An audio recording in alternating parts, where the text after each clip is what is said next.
My name is Dr. Mike Searcy.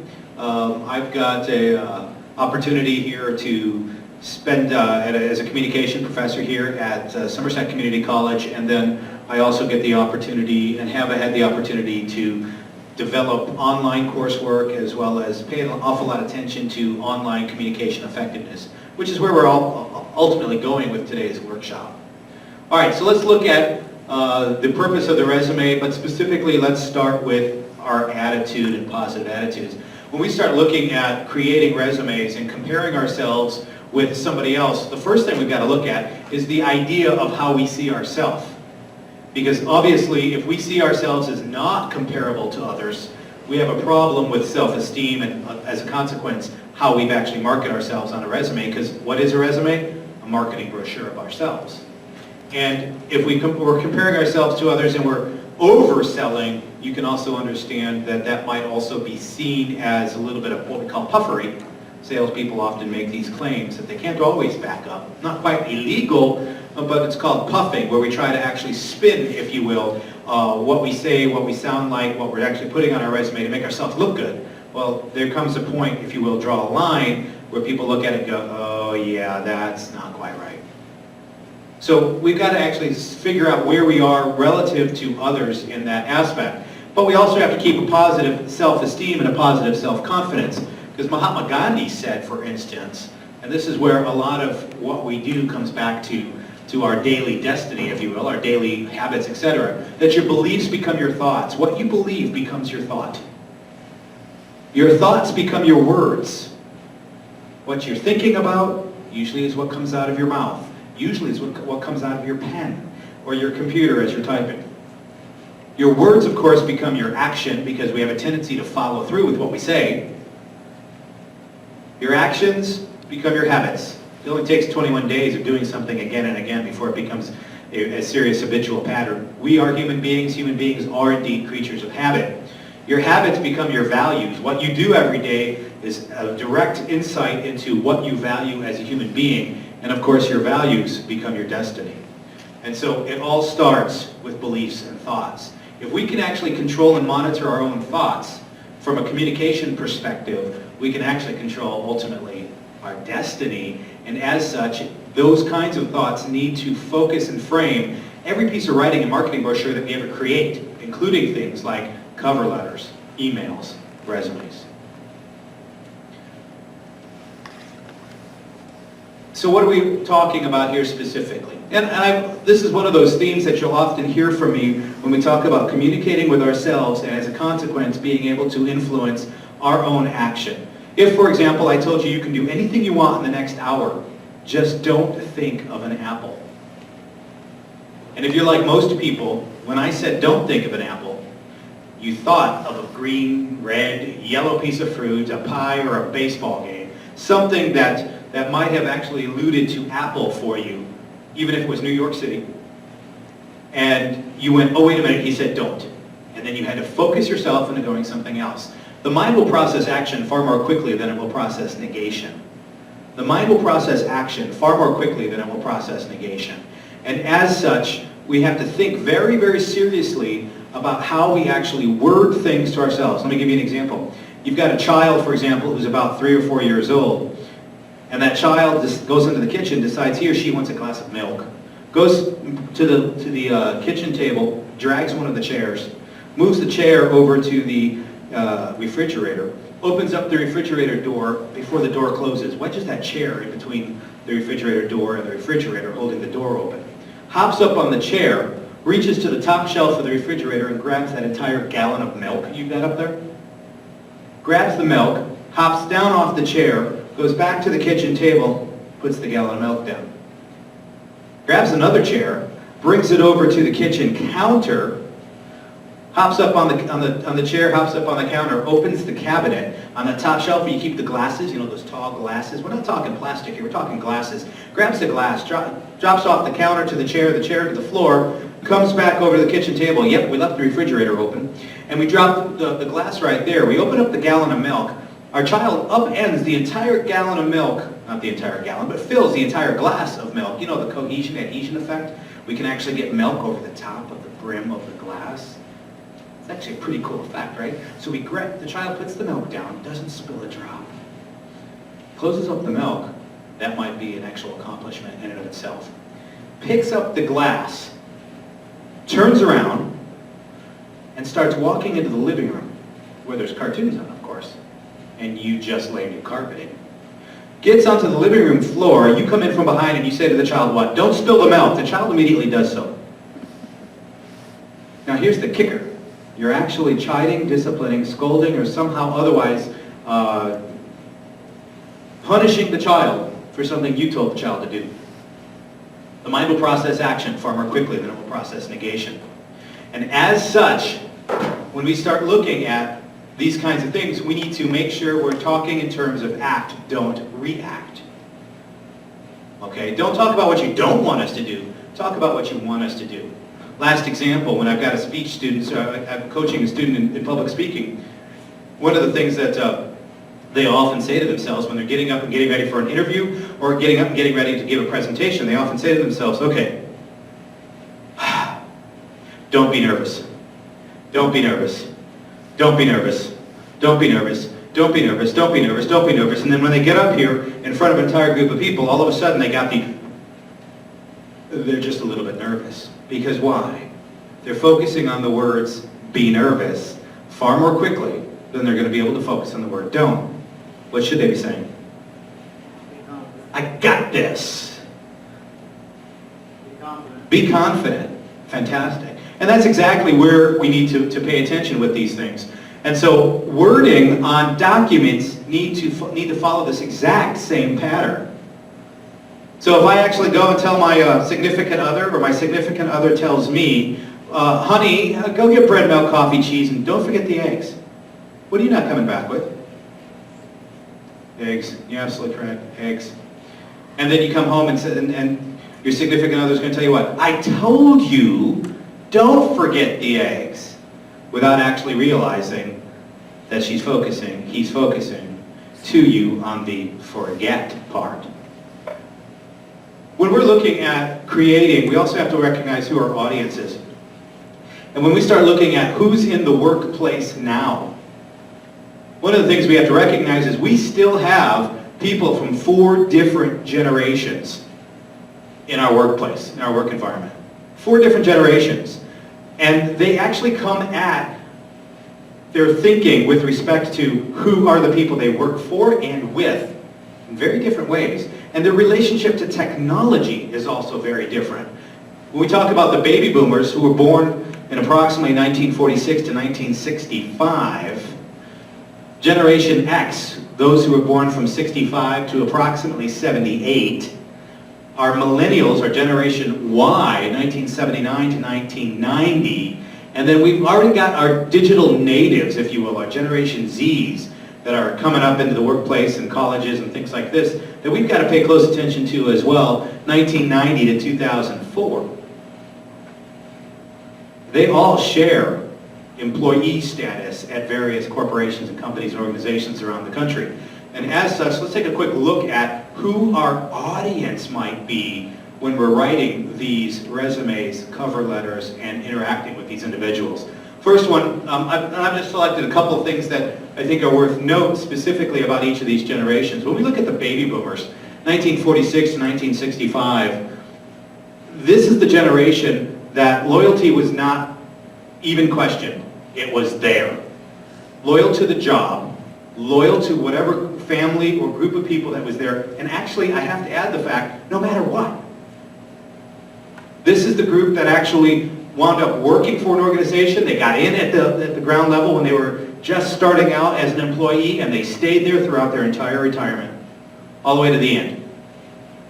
As long as the companies kept them. I mean, there's a time in here, in this time frame, where companies stopped being loyal, quite frankly, to the actual employees. But as long as the companies were loyal, this is the generation that stayed loyal to the company, and in fact, they are their job. Whenever you ask them, hey, who are you? They give you their name, but right after their name, they tell you what they did and for whom. And that meant a lot at that point, who you worked for, and that was part of the identity. They were all about process over the results. As long as we went through the process and we did everything as it was supposed to be, then of course, you know, that's how we're supposed to do it. Conflict averse, they didn't like conflict, stayed away from it. Team players. Now here's the interesting thing, as we start going through these generations, team players versus individualists. We keep pendulum swinging, if you will. We keep alternating back and forth.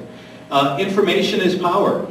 And they saw themselves as vital to the success of the organization. They saw themselves as absolutely important to the organization that they work for. And that's part of why the loyalty was there. Okay, so let's look at the next one. Our Generation Xers. Born somewhere between 1965 and 1978.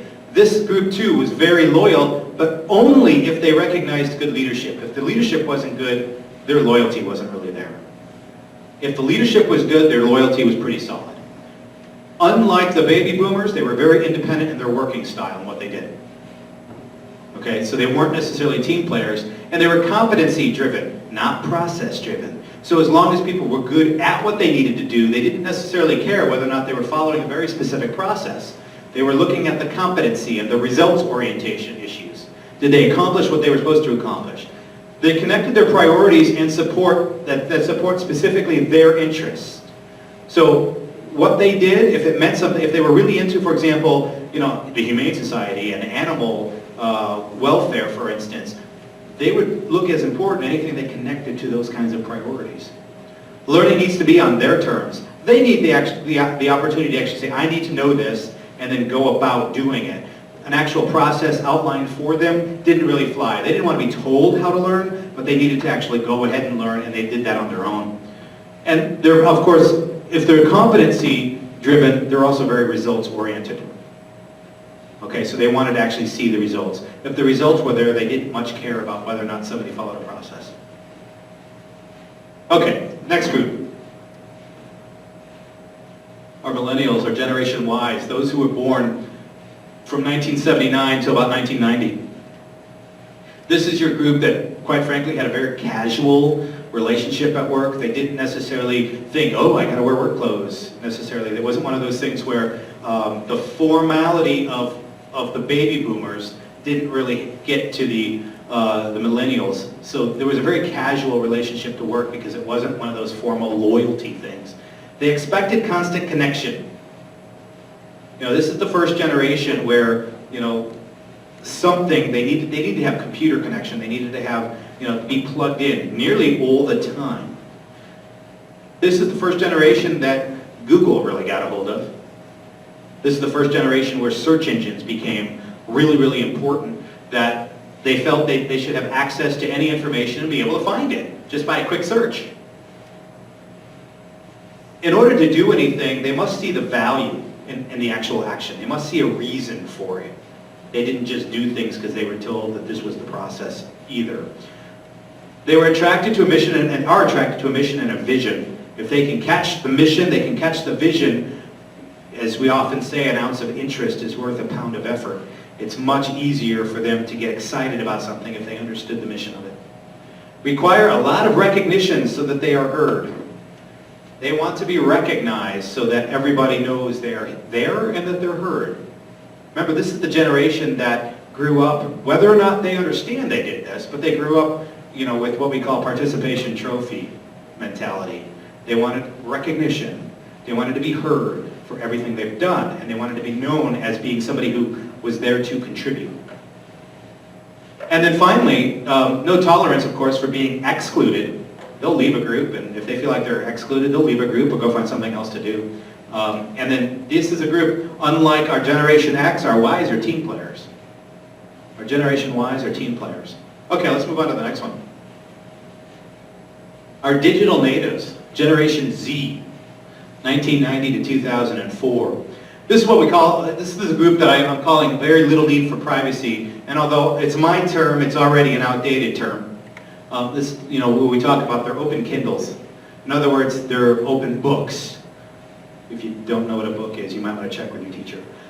So they're very open. They've got bite-sized attention spans, meaning with the machine gun rapidity of our media today, movies and computer games and music. It all comes, so you're shifting because of colors and everything, you're shifting your attention so very, very quickly that their attention spans are very, very short. Like, we're lucky oftentimes to have their attention in any given class and any given orientation at work, for instance, for 7 minutes, we're pretty happy. Okay, this group also, social network savvy, they're living out loud. Well, part of the reason that we see them on social media, no matter what media it is they didn't often get a choice. This is the group whose parents were really into social media. So this is the group whose birth was probably on social media, whose every little action was put on social media, and they never were given a choice. Do you want this stuff put out for everybody to see? It just was. So this is the group that oftentimes doesn't quite understand what privacy is because they've never had any. And so when we start looking at that, you know, part of the reaction to that, if you will, is that these aren't team players necessarily as much as they're individualists. These are the ones that, because they're always on social media, whether they want it to be or not, they do things in order to try and become individuals and become that rock star, if you will, or that I'm known for this concept when they're on social media. Now, of course, the problem with living out loud is these are the people that, you know, if you're bothered by it, these are the people that will put a picture of every meal they've ever had prior to them eating it on social media. And you know whether or not they're actually malnourished before you meet them. Their strategy is directly connected to instant gratification. They're so used to going to fast food and having it already ready. Arriving home and having things already just done for them immediately. And as such, they start to realize that this is just the way life is, and they expect it. Little understanding of the idea of consequences. This is also the group that grew up completely plugged in. This is the group that got really involved in things like multi-role-playing games. And when they played these multiplayer role-playing games, oftentimes I can play a game and I can do all these things, I can create all these actions and spend hours and hours doing it instead of actually dealing with real people. That what often happens is, if my character does something really dumb and I die, what am I able to do? Reboot, reset. But as a result, oftentimes in real life, that winds up being translated as we don't understand get consequences. So if I am one of these individuals and I see you on the street, you do something that I don't like, I might say, call you a name or do something like that. We don't always realize that I just don't get up the next morning and it's reboot, reset, and I start over with that individual. Their memories can last, and so do the consequences. And so there's sometimes some getting used to that idea when they start getting into the workplace. And then finally, unlike the last group, no tolerance for being excluded, this group, no tolerance for being ignored. They expect to be of attention, whether it's the center or not. They expect to be part of the attention nearly everywhere they are in every situation they are. Depending upon the kind of job that they're going for, that needs to be taken into consideration depending upon who they're working with. So as you can see, when we start looking at these generations, and these are the people that we are working with, one of the things we have to recognize is these may be the people who are your bosses, managers. These may be the people that interview you or that you are interviewing them, and you need to recognize that there are certain triggers, if you will, that make them probably more receptive to being receptive to you, your message, your resume, etc., or the other way around, some things that will actually turn people off. All right, so let's look at a couple of things. The World of Work Expectations Survey Research. The Hart Research Associates interviewed 302 employers, including owners, CEOs, presidents, C-suite level executives, and vice presidents.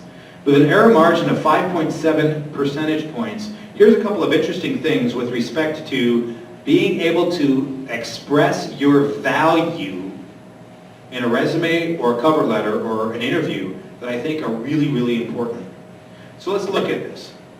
How many of those 302, when they interviewed them, how many in 4 employers do you think that they thought higher education is preparing its students to meet today's work world challenges? 1 in 4, 2 in 4, 3 in 4, or 4 in 4? How many of the employers do you think thought higher education is really preparing you?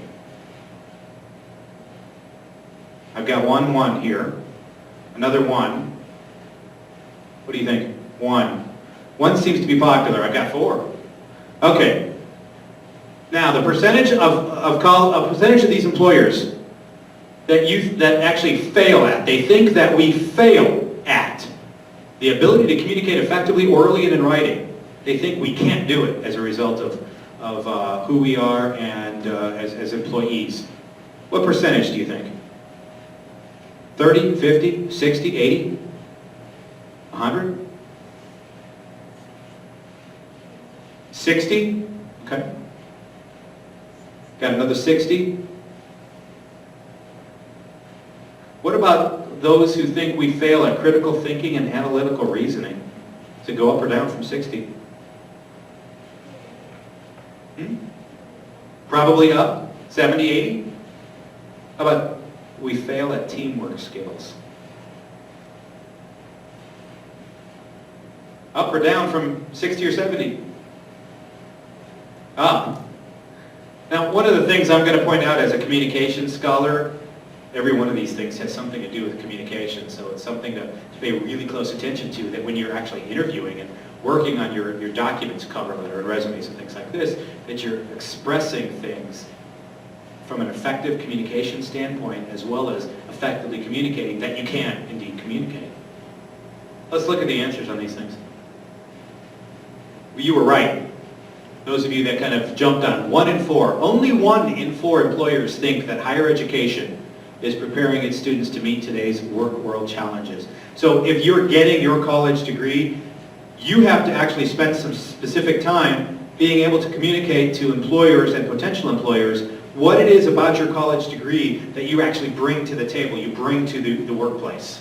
It's that important for us to pay attention to. 89% of the companies surveyed, 89% think that we fail at the ability to communicate effectively, orally, and in writing. So if you can demonstrate this and show this, just look how important you can be right off the top. Critical thinking and analytical reasoning skills, 81% of the companies think that we fail at that. And finally, 71% of the companies surveyed think that we fail at an understanding and ability to effectively execute teamwork skills. Communication is that important.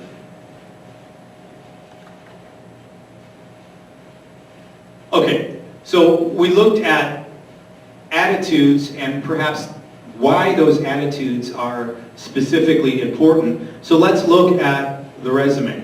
Resumes are what? Marketing brochures about who we are.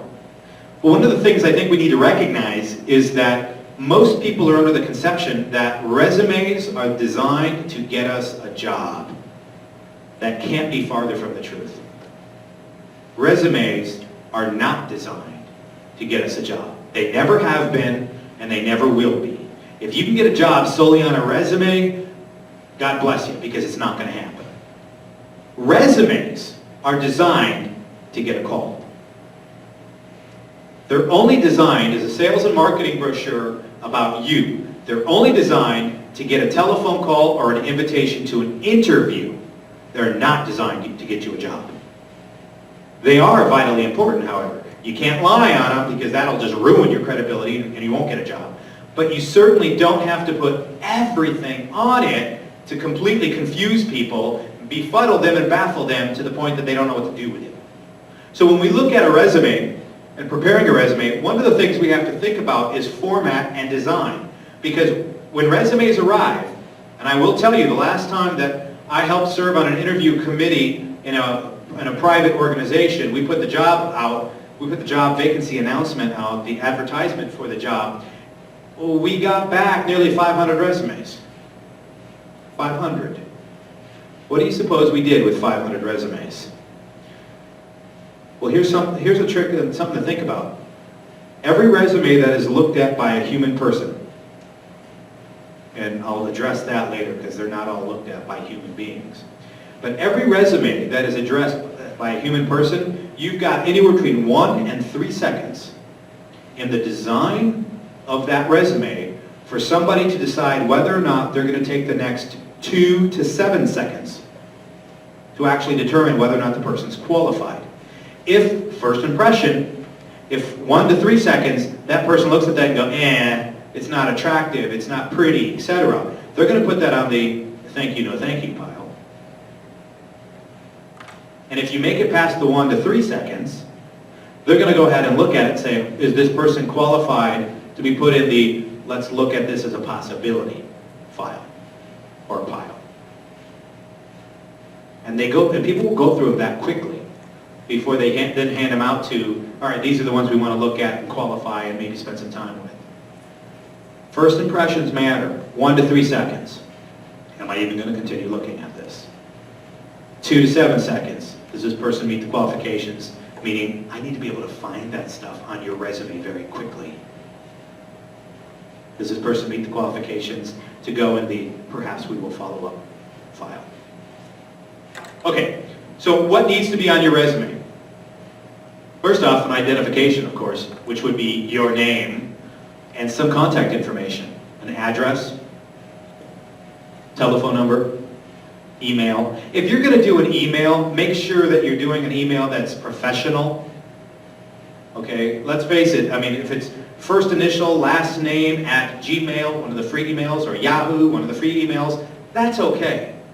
But vanity emails can be a turnoff and can get you on the reject pile very quickly. So cutiepie123@yahoo.com isn't going to help you any. Okay, make sure you have an email address that actually is professional looking or at least formal looking. Usually it's pretty safe to go with your name. So, your career objective. This should be an evolving paragraph or an evolving couple of lines. What do I mean by that? I mean you should not have the same objective statement on every resume you send out. Because if you're sending a resume out to this job and that job, you should have massaged it or changed that objective just a little bit specifically to match the job announcement that you're applying for. To show the person that's looking at it that you really mean you want this job. However, let me also point out, depending upon how full your resume may or may not be, you may want to forego and forget the objective statement because that objective is going to at one point be listed in your cover letter, which of course you're going to write specifically for the job you're applying for, which means I'll have that objective on there.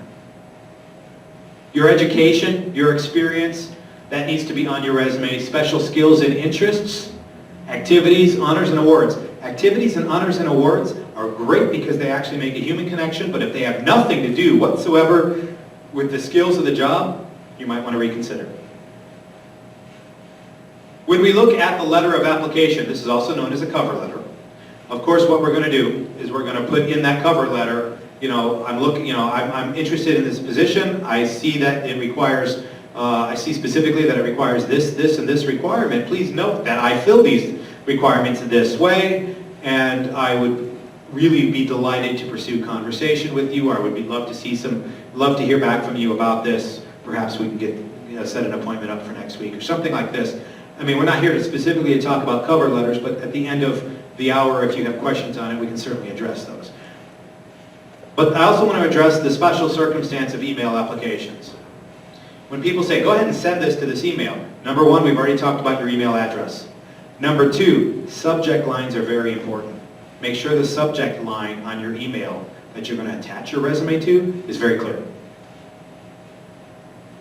But when we talk about special circumstances, you have an opportunity to show some personality, to show some character, and to show some formality, if you will, in your ability to communicate effectively in an email. Because you should just not send the attachment, but you should obviously show that you can communicate effectively with, something like, Dear Human Resource Professional, please find attached to this email the fill in whatever documents they've asked for. I would, enjoy pursuing or be delighted in pursuing conversation with you regarding this position, whatever that position is. But then, at the bottom of an email, you have an opportunity that often people overlook, and that's your signature block. You know what, you've heard of a signature block for an email? A lot of our email programs allow us to have the same signature block prepared for every email that we send. Are you putting, for instance, your LinkedIn link, your profile, your link to your profile on LinkedIn on there? Are you putting, for instance, if you have a web page, a link to your web page on there? Where can they find out further information about you? And some kind of kind regards, or thank you very much, or sincerely, or respectfully, whatever it might be. But are you putting a quote there that says something about you, but also says something to that person that, oh wow, they like Mahatma Gandhi, they like Abraham Lincoln, or they're well read because they're quoting somebody from literature, and it means something very personal perhaps to you, or it might mean something to them because it's motivational statement or something like this. But it also tells them at some level, you pay attention to more than just your own interests. And that can be very important and also very influential and very persuasive. So don't overlook the signature block. There's a lot of little things we can do with that.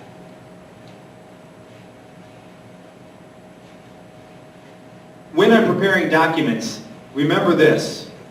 Always, always, always get another set of eyes other than your own to proofread it, especially the resume. We're very close to the material we put in a resume, so we don't always look at the consistency, for instance, of commas or periods or bullet points. We don't always look at exact spellings of things, and we rely on, if we're using Microsoft Word or some other word processing program, we rely on Microsoft or whomever, whatever word processing program we're using to fix the spelling errors and to fix the grammar errors. Well, sometimes we want the grammar errors depending upon whether or not it's a bulleted list in your resume. But the other interesting thing is, and we have to pay attention to this, is that the wrong word spelled correctly is still the right word misspelled. The wrong word spelled correctly is still the right word misspelled. Meaning, if I need a verb here, and I typed in something that was wrong, and maybe Microsoft changed it to another verb because they thought you were trying to type this, then what often happens is we overlook it because Microsoft didn't tell us it was misspelled, and it might be the wrong word entirely. So the wrong word spelled correctly, which means it's not caught by the automatic computer programs, but it should be caught by another set of eyes if you're getting somebody else to proofread it for you. The wrong word spelled correctly is the right word misspelled, and it's that important for us to pay attention to. Because when we start, paying attention to something like this, we have to ask ourselves the question, when we talk about typographical errors, grammar, and punctuation mistakes, we have to ask ourselves the question, if we're putting on our resume that we're very detail-oriented, and there's spelling errors and punctuation mistakes on the resume, how much do we believe that? Your employer's going to look at that and go, yeah, not so much. Not so much. If you claim to be detail-oriented, make sure every detail on that resume is looked and cross-checked. A resume is an evolving document, and it needs to be looked at as such, and it needs to be continually updated. All right, so let's look at perhaps what you thought you were coming for here specifically is how do I format a resume?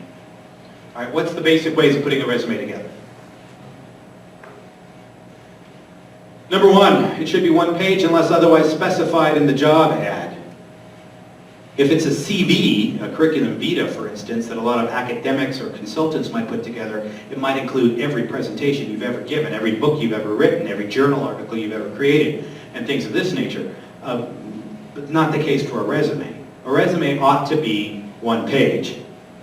If you don't have a word processing program like Microsoft Word, you might want to go to OpenOffice, which can be a free download and can be read by Microsoft Word.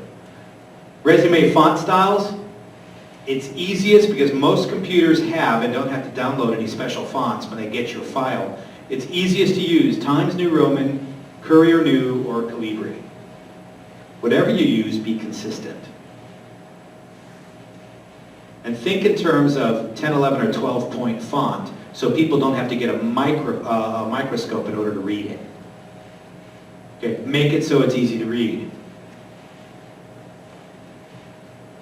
Be consistent with indentation and number of bullets and tailor to each job. Now, Because we are living in a world where we may not work in the same industry all of our lives.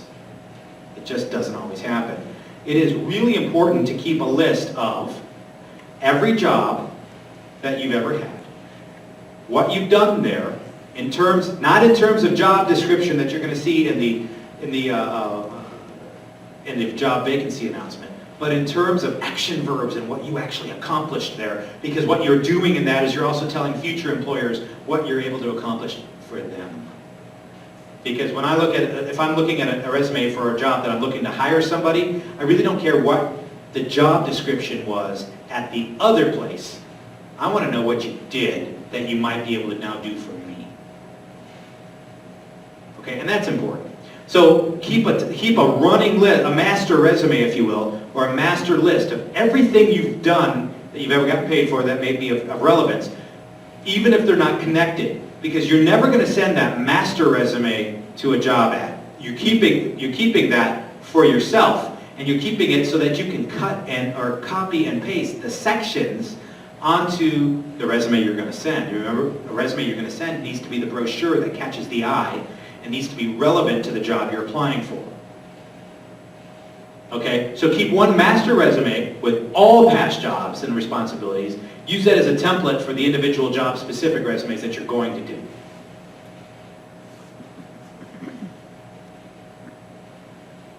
All right, the first part, when we talked about identification, when we talked earlier about identification, we're talking about contact information, and it should have a professional email address attached to it. We already talked about that. Often people will do just what we've got on this page, put it in the center of the page at the top. Okay? Your name, your address, your telephone number, your email address. Make it easy for people to find you and contact you. I will tell you that what a lot of people are doing also, if you're not on LinkedIn, I highly recommend that you do so, because LinkedIn is a professionals networking social media site that really acts as an evolving resume, and there are a lot of jobs that are only posted on LinkedIn. You'll never find them anywhere else. So what a lot of people do, as far as underneath their email, they'll put their LinkedIn profile link. In other words, how do you get to their LinkedIn site where you might have a whole bunch more stuff of pertinent interest. All right. The second part of the resume after the identification here, notice I'm not talking about the objective. As far as I'm concerned, we've talked about the objective. You're going to have a statement on there next, or you're going to put it on your cover letter. The next part, the resume, we're really talking about education or experience. Which am I going to put first? Well, there's a couple of questions that you need to answer before you can say which one you will put first. First off, if your experience outweighs your education, put your experience first. If your education outweighs your experience, put your education first. If the job ad is really pushing, if the advertisement really pushes one thing over another, put that first, so that once you've made it past that 1 to 3 seconds, anywhere between 2 and 7 seconds, people are going to glance and go, yep, you've got the experience, or yep, you've got the education, we can put you in the, we're going to go ahead and possibly follow up on this one, pile. Okay, so make sure that you're looking at that. If education is the first you decided to put, make sure you put your degree, your major, your school, the dates of your attendance. You do not have to put your high school or your GED unless you don't have your degree yet. If you don't have your degree yet from a community college or a four-year institution or higher at this point, then you can put your high school education and your diploma and your year, or your GED and your year that you got it. And then it's always great to show then that you put what you're currently working on, if that's the case.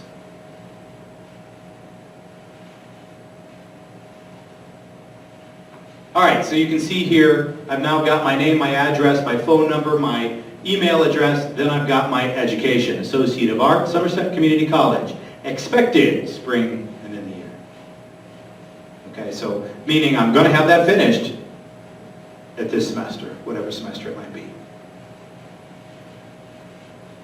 All right, the third part, it's the alternative. If you did education first, it's now time for experience. If you did experience first, it's now time for education. And so one of the things we're going to look at now, because we did education first, let's look at experience. Here we're going to do things like list the position, the company, the employer, and the dates of the employment. Now, underneath that, I will list in a short bulleted list my job responsibilities. It should match my job description, and it should use action-oriented verbs. Action-oriented verbs. It's that important. I want to know what you accomplished there, not what the job description was. It should match the job description at some level, but I want to know, what did you accomplish there? Because if I know what you accomplished there as a potential employer, I'm looking at that and going, what is it I think you should be able to do for me here? And that's essentially what you're doing by saying action-oriented verbs. This is the stuff I do. This is the stuff I can accomplish. And as such, I'm happy to accomplish it for you. That's essentially what it says.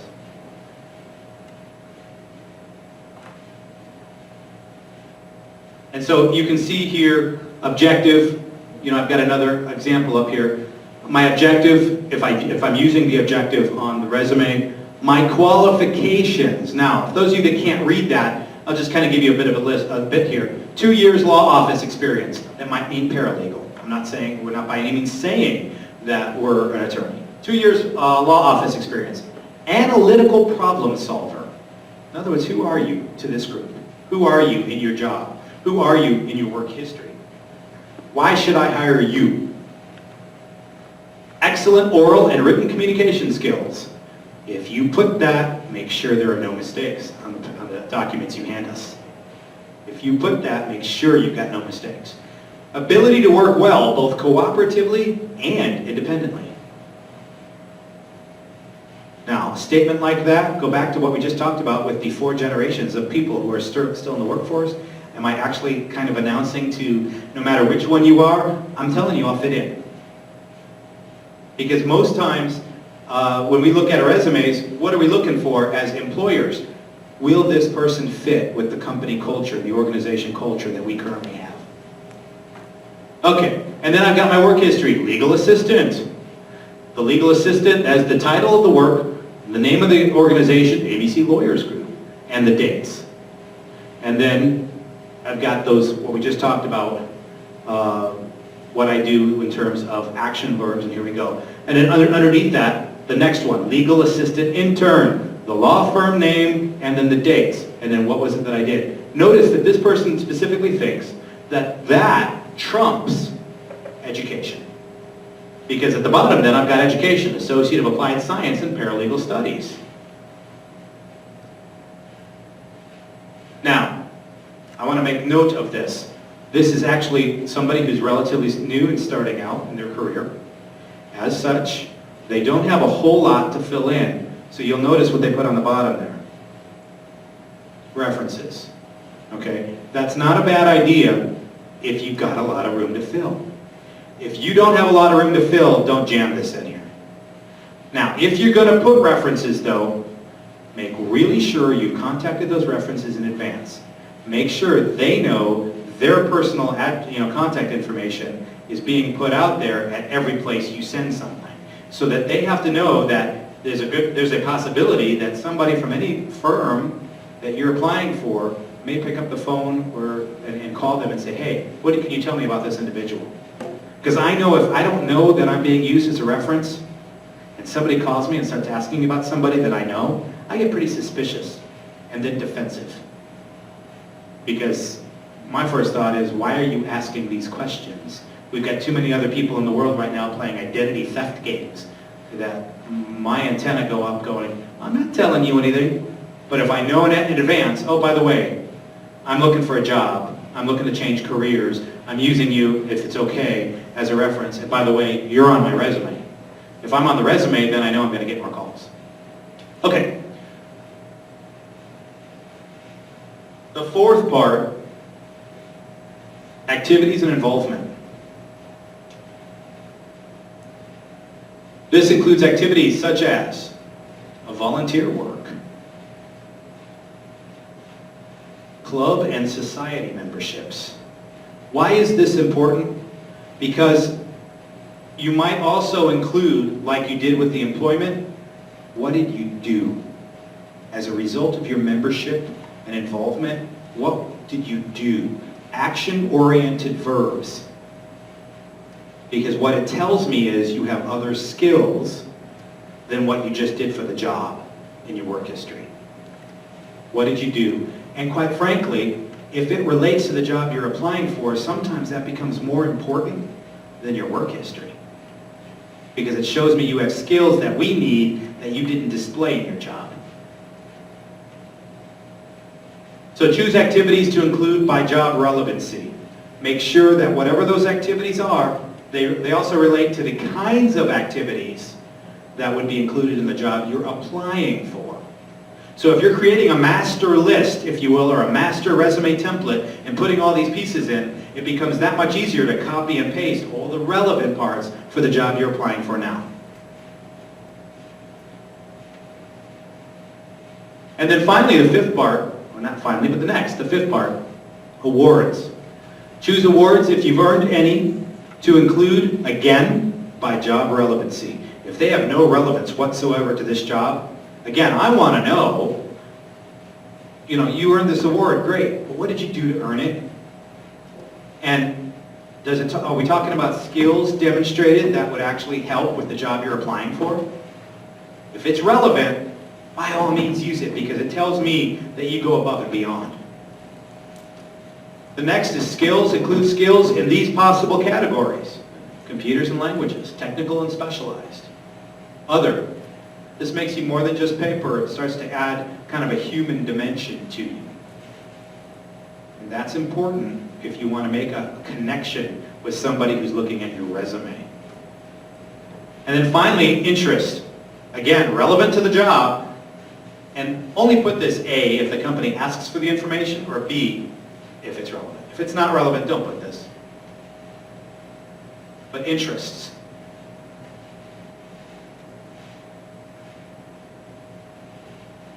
All right, maintenance and polishing. Once you put this master resume, this evolving document together, this master template, one of the couple things to pay attention to. Number one, update it monthly. The worst time to actually update your resume is when you're desperate and need it right now. We have a tendency to move a little quick. We have a tendency not to get everything proofread correctly. We have a tendency to rush, and as a result, we have a tendency to maybe miss things, forget things that could have helped us, and may have actually, because we didn't include it, may have meant that we didn't get an offer for an interview or something like this. All right, do it monthly, and do it at the time of application. Whenever you're getting ready to apply for something, then look at it real closely and have somebody else check it. Spelling and grammar check, really important. Both computer and human on it. Get a human on it, get the computer on it. Make sure we're using active language, active verbs, and the code of the profession. If you're actually applying for something that uses certain jargon and word specific, make sure you're using those jargon and words. Make sure you're showing us that you have a grasp of what all that means. And if you're not using it specifically in the resume, be sure to put it in the cover letter. Active language means putting yourself in the action. For example, instead of listing one of your job responsibilities as answering the phone, tie yourself to the action. Managed and processed incoming calls.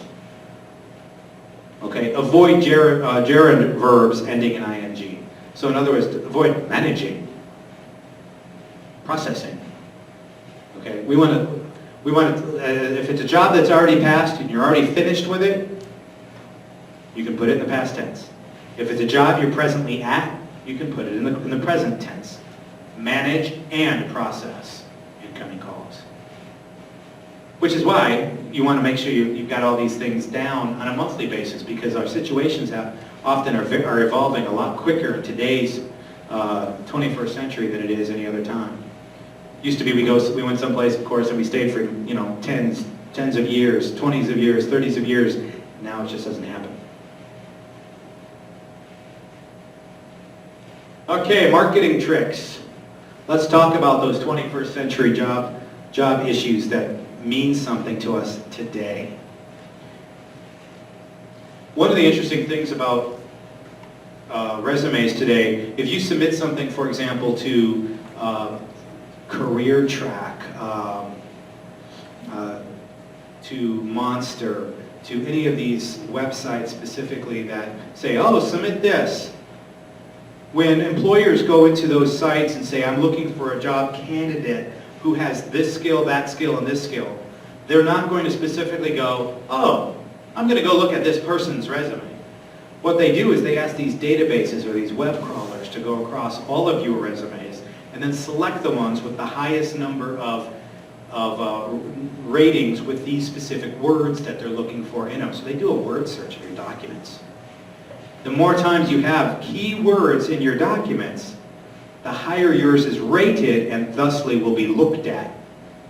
But if the words aren't right in your document, it's completely overlooked by database readers and as such is never seen by a human eye.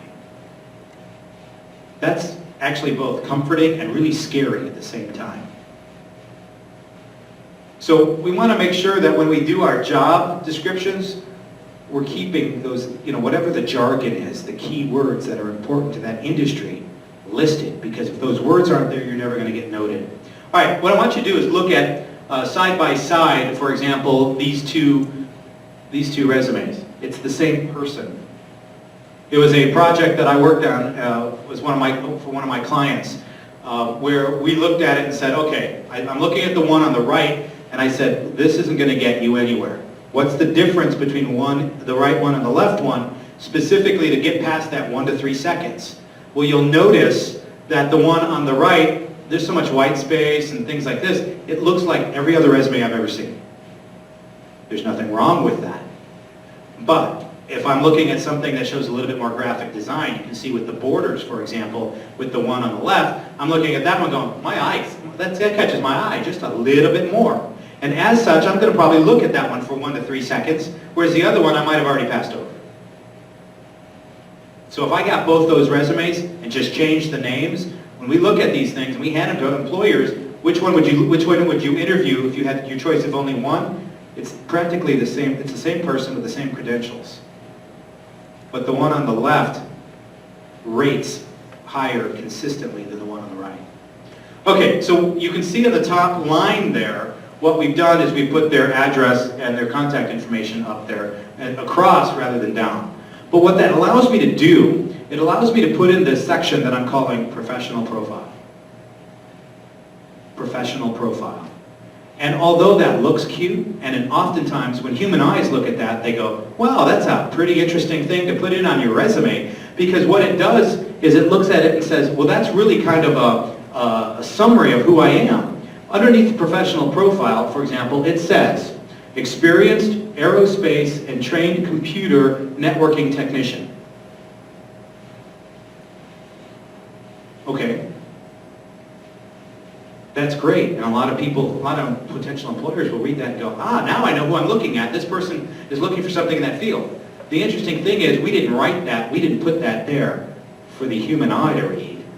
We put that there because when the people who are looking for this, search for candidates, they're often going to do things like, okay, aerospace and computer networking technician, trained and experienced. You see how those might be keywords somebody's going to click on to search for somebody? We want to be able to get in those. So underneath that, what you may not be able to see from where you're sitting is in smaller print, bold, it says key areas of expertise. Key areas of expertise. Again, we didn't put that there for human eyes, although it looks good. And it might be helpful to the person reading it and put them a step above the average person, because it kind of allows us to say, here's your skill set. We put that toward the top, and what we did is we listed all that person's key skills, specifically the ones that would be picked up by database readers when they do a search for certain terms.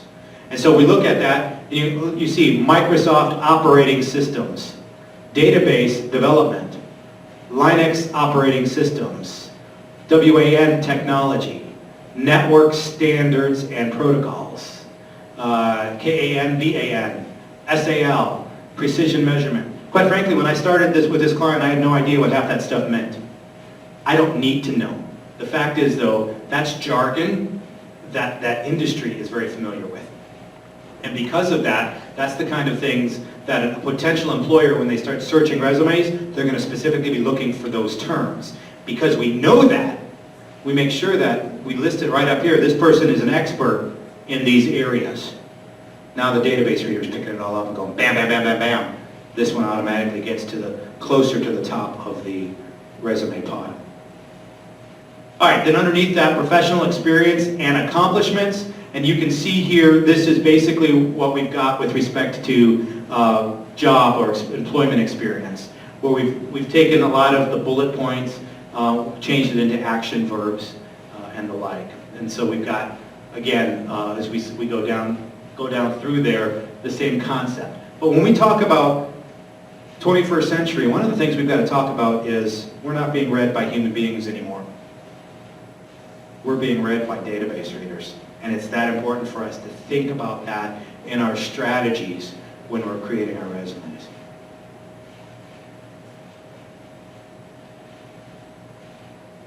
Okay, so we talked about the professional profile and what that means. And that brings me, and as I said before, I get you to the end of our allotted time here in the time frame that we had. So it brings me to the end of the official allotted time. I'm willing and happy to take questions if anybody has any.